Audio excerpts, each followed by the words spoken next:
जय श्री सीताराम। आज हम श्री रामचरितमानस बालकांड प्रथम सोपान मंगलाचरण का 5वें श्लोक का हम यहाँ पर आज व्याख्या करेंगे। प्रथम श्लोक में श्री तुलसीदास जी ने वाणी विनायक की वंदना करी। दूसरे श्लोक में उन्होंने भवानी शंकर शिव पार्वती की वंदना करी श्रद्धा और विश्वास रूपक देकर के। तीसरे श्लोक में उन्होंने अपने जो 3 गुरु जो श्री रामचरितमानस, श्री शिवशंकर महाराज और श्री नरहरियानंदी जो निज गुरु हैं, उनकी वंदना करते हैं। चौथे श्लोक में श्री तुलसीदास जी ने श्री कपीश्वर और श्री कवीश्वर यानी श्री वाल्मीकि जी और श्री हनुमान जी की उन्होंने वंदना की। अब चौथे श्लोक में वो किसकी वंदना कर रहे हैं और क्यों कर रहे हैं, हम आज इस पर चर्चा करते हैं। तो श्री तुलसीदास जी लिखते हैं कि उद्भव स्थिति संहार कारणिम क्लेश हारिणीम सर्वश्रेयश करीम सीताम न तो अहम राम वल्लभाम। तो पहले इसका हम साधारण अर्थ समझ लेते हैं। इसमें श्री तुलसीदास ने श्री सीता जी के 6 विशेषण उपयोग किए हैं। उद्भव, स्थिति और संहार करना, यानी उद्भव यानी उत्पन्न करना, स्थिति यानी पालन पोषण या बनाए रखना, संहार यानी नाश करना, क्लेश हारिणीम यानी क्लेश को हरने वाली, सर्वश्रेष्ठ करीम यानी सभी प्रकार का कल्याण करने वाली, सीता यानी जो श्री सीता जी का नाम है, न तो है अहम मैं नमस्कार करता हूँ, राम वल्लभाम जो राम की प्राण वल्लभा है, राम की प्रियतमा है, राम की शक्ति है, जो राम की हृदय में निवास करती हैं, उनको मैं नमस्कार करता हूँ। ये सीता जी के 6 विशेषण हैं। तो अब सबसे पहला जो प्रश्न है वो यही है कि श्री सीता जी की वंदना पहले क्यों करते हैं, श्री राम के पहले। तो इसके जो 2-4 संभावित कारण हैं वो हम समझ लेते हैं पहले।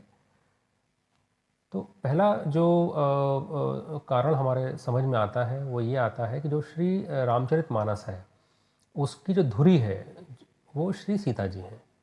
श्री हनुमान सीता जी की खोज में है, श्री राम सीता जी की खोज में है, रावण जो है वो भी श्री सीता जी को हर के ले जाता है, श्री सुग्रीव है या उनकी जो सेना है, उनका जो परिकर है, वो भी श्री सीता जी के लिए ही खोज में है, युद्ध लड़ रहा है, उन्होंने लड़ा।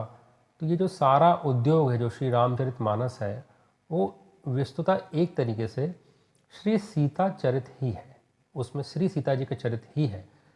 और यदि आप श्री वाल्मीकि रामायण भी देखेंगे तो उसमें भी आपको यही समझ में आएगा, क्योंकि वाल्मीकि रामायण जो है वो तो उत्तरकांड से ही शुरू होती है, श्री सीता चरित से ही शुरू होती है।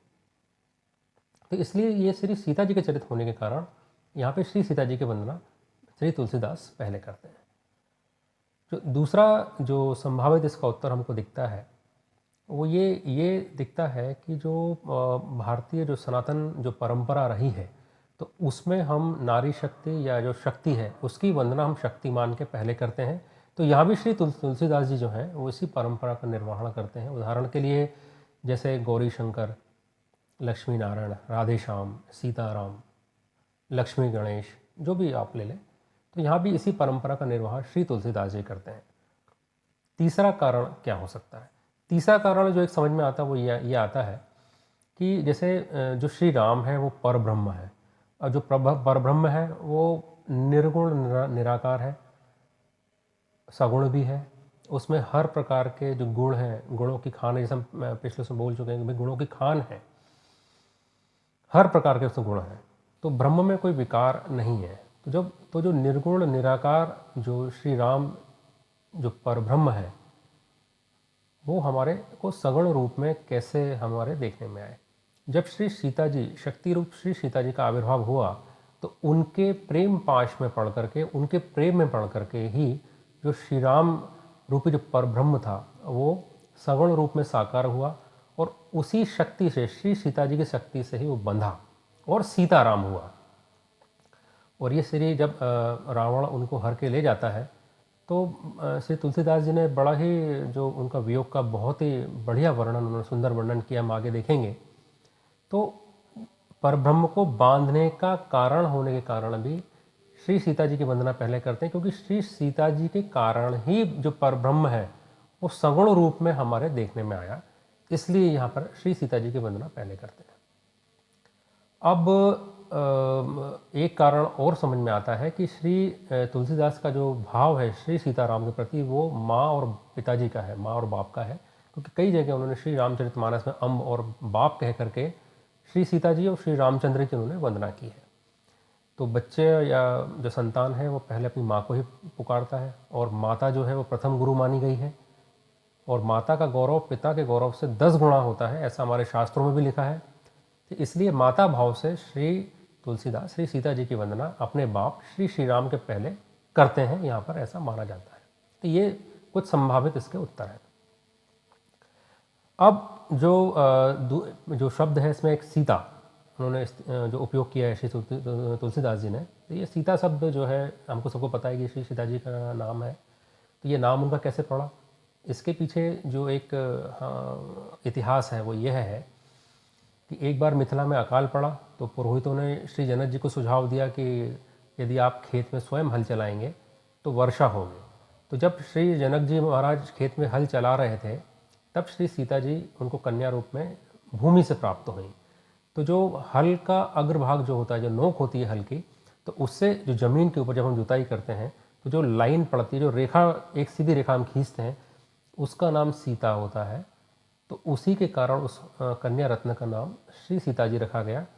तो इसलिए यहाँ पर उन्होंने श्री सीता जी का जो शब्द है, जो उनका जो नामकरण हुआ कन्या का, उसके पीछे ये एक इतिहास हमको देखने में आता है। अब हम चलते हैं उद्भव, स्थिति और संहार, ये 3 विशेषणों पे चलते हैं कि ये उन्होंने क्यों उपयोग किए। तो जैसा कि समझ में आता है कि भाई उत्पत्ति करने वाली, पालन पोषण करने वाली और संहार करने वाली है। लेकिन इसमें साथ में एक ये शंका हमारे अंदर उत्पन्न होती है कि जो मूल जो प्रकृति है, तो उद्भव, स्थिति और संहार करना ये मूल प्रकृति का काम है। और मूल प्रकृति जो है वो बहुत ही दुष्ट है। मनुष्य, जानवर या वनस्पति कुछ भी हो, सबके प्रति उसका एक जैसा भाव है, और वो दंड देने में या पालन पोषण करने में या उत्पत्ति करने में उसका कोई भेदभाव नहीं है। लेकिन श्री सीता जी जो हैं वो क्रूर नहीं है ना।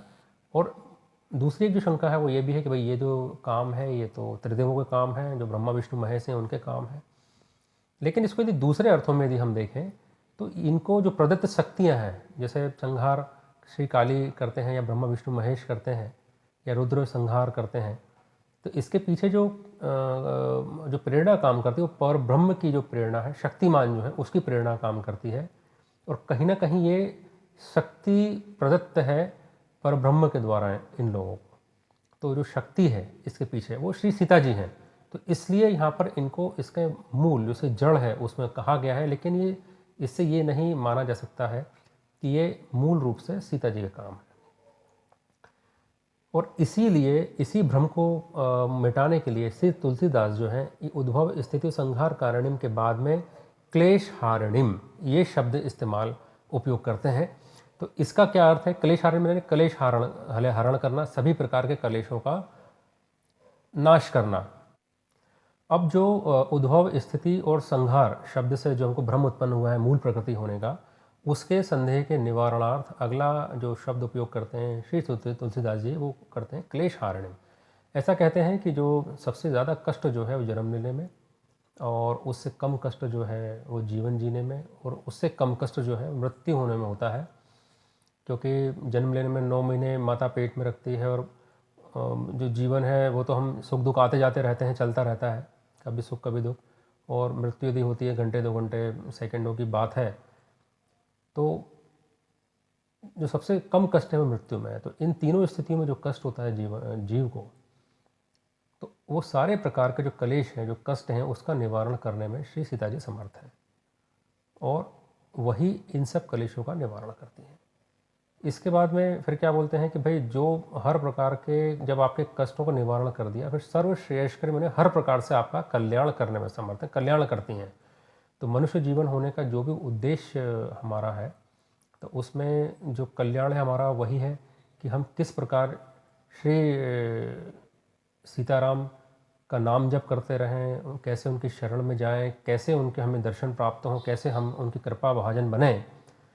इसी में जीव का परम कल्याण है। तो ये जो परम कल्याण है ये श्री सीता जी के अनुग्रह से ही प्राप्त होता है, क्योंकि जो ब्रह्म है वो भी श्री सीता जी के प्रेम पाश में बंधा हुआ है। अगले शब्द से हमको इसका और शब्द हमको क्लियर होगा, समझ में आएगा। जो अंतिम शब्द है वो राम वल्लभा में, राम की प्रियतमा है, प्राण वल्लभा है, दोनों में कोई भी भेद नहीं है। क्योंकि जैसा कि हमने पहले भी कहा कि जो निर्गुण निराकार जो परब्रह्म श्री राम है, वो शक्ति यानी श्री सीता जी की शक्ति से उनके अवतरण के बाद में ही, उनके प्रेम पाश में बंधने के बाद में ही सगुण रूप से हमारे सामने साकार हुआ, उनकी प्रेम की शक्ति से ही बंधा।